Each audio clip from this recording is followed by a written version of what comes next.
Welcome. My name is Crispy, and in this video, I'm going to talk a little bit about an experience I had with a player versus player scenario.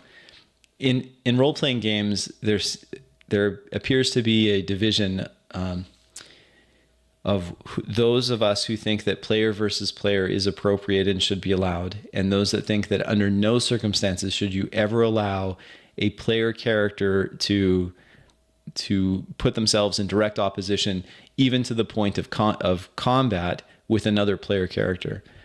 I am of the opinion that you need to have at least the possibility of player character versus player character. And for simplicity's sake, I'm going to just say character versus character here, because I think that the distinction should be made. Players that have issues with a fellow player, not their character, just a fellow player, and then choose to use their character to punish or somehow air a beef that they have with another player in the game, I have no patience for that. I have seen that happen. Not any with my current group, and the current group's been going for a long time, but I have seen this in the past where someone's like, I don't like that player, that other human being at the table. And so I'm going to go out of my way to have my character in this fictional world punish that player character's player by going after his character. That kind of vindictiveness and pettiness has just no place. And I don't have any patience for that.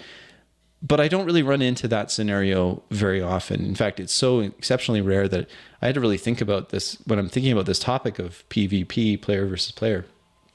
I remembered seeing some of these things where, hey, someone was they were just being a jerk to the other player. There was no in-world justification for what they were doing. They were trying to settle scores. No place for that. If that's your experience with player versus player, I think that's wrong. That shouldn't be allowed. However, I do think that if a player character can interact with any other character in the world as they're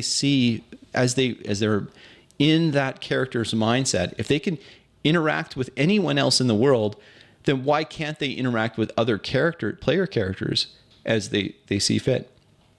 So I think that there needs to be the allowance for player characters to have confrontations, including violent confrontations, if it makes sense in the context of that world, in what's been happening in that world.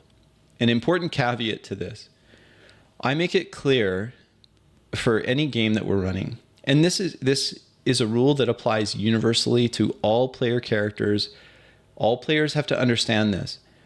I'm not interested, just myself personally, I'm not interested in running games with player characters that are mass murdering psychopaths.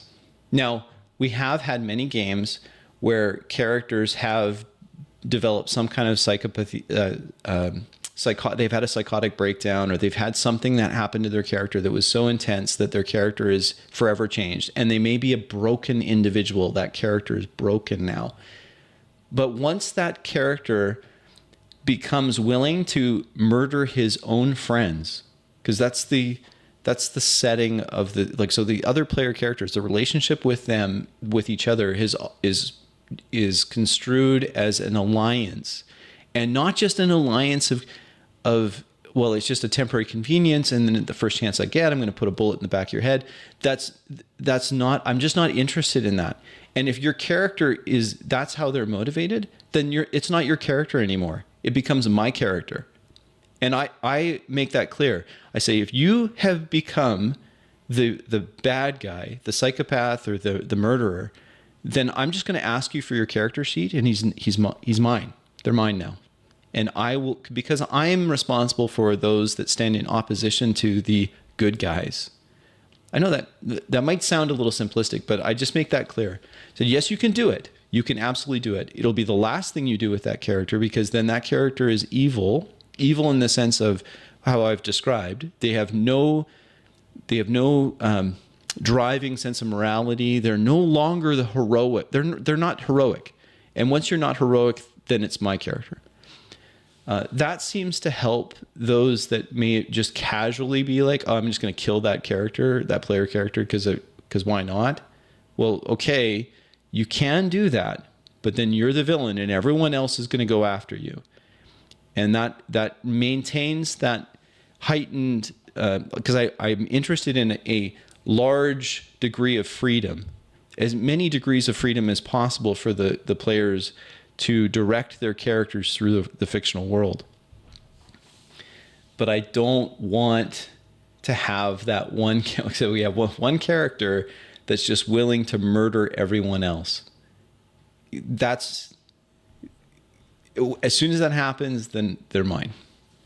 That's how I handle that.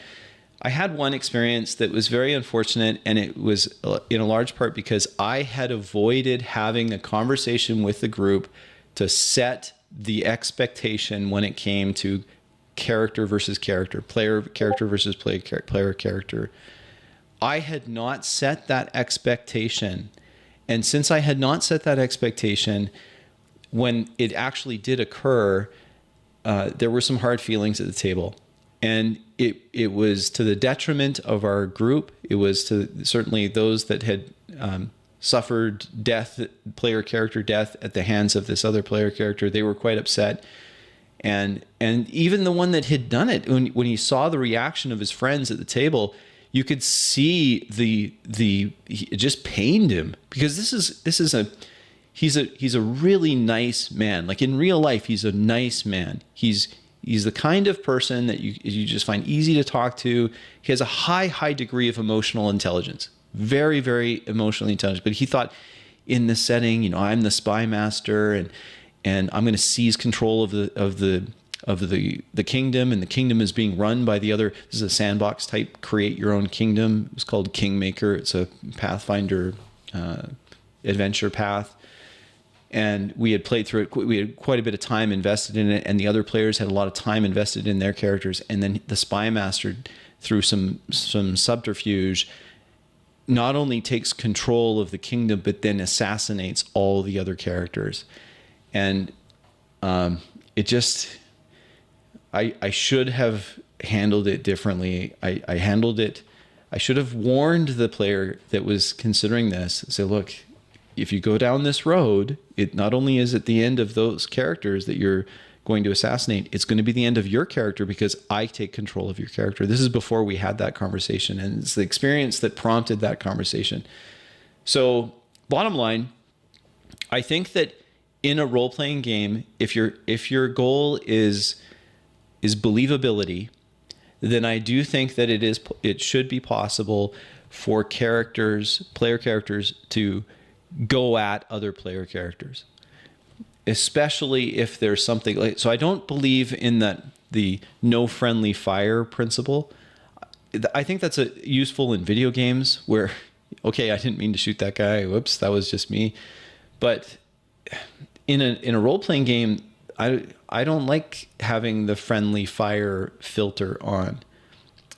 For example, I'm not a fan of the wizard can now shape his fireball so that although he can create this inferno in this room, he can just exclude all of his allies and just hit the enemies. I'm not a fan of that personally.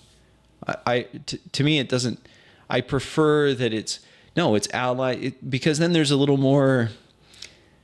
It becomes a little more of a moral quandary for the wizard. Do I blow up this room, destroying the enemies, but I risk that my one ally who's in the area? What if he dies too? But that's interesting. That can happen. And that has happened recently in our Weird Frontiers game. In our Weird Frontiers game, we had a character who's a gambler, and the gambler has this ability to charge a deck of cards. He charges it with magical energy, and they fly up into the air, and then he draws from a real deck of cards on the table in front of him. He'll draw cards, and according to what the card result is, something different can happen. And we've had, in multiple instances, he flipped a card that caused a massive flame, a massive fireball to erupt from his physical location in the world, and it catches everyone, friend or foe, in the area. It actually killed a few other player characters, and they those that didn't die, they role played that very well, and then he role played it very well too, because he would be, well, he would express extreme regret, and his character became more tortured and haunted by the fact that his abilities were just so unpredictable, so driven by just the luck of the draw. That I prefer over, oh, no worries, you can just do this, and if it's something that damages the world or those in it, well, you can just decide that it's not going to damage your allies. I don't like the friendly fire filter being on. It should be off, in my opinion. So I really think that having that clear expectation with the players is absolutely important. It's essential, because without it, you're likely to run into situations like I did, where you had, tempers rose, emotions were high. We had one player angry enough, he kind of left kind of stormed out, and then thankfully came back, because he said he was driving home. He was really mad about everything. He came back and said, no, we got to talk this out. And we talked it out, and we came to an agreement of how we're going to work going forward. PvP, yes, you should allow PvP, but make sure that it's, in my opinion, make sure that you've had that conversation, you've set that expectation, that if you're just doing this to be a murderous psychopath, then you're giving me, the game master, the signal to take that character over. He is now a villain, and that can work well. Again, I don't play with children. I play this game as an adult with fellow adults, and I think that does make a big difference. Thank you for watching this video. I'd love to hear your thoughts on the PvP issue, but those are my thoughts, my experience with it, and yeah, so thanks for watching.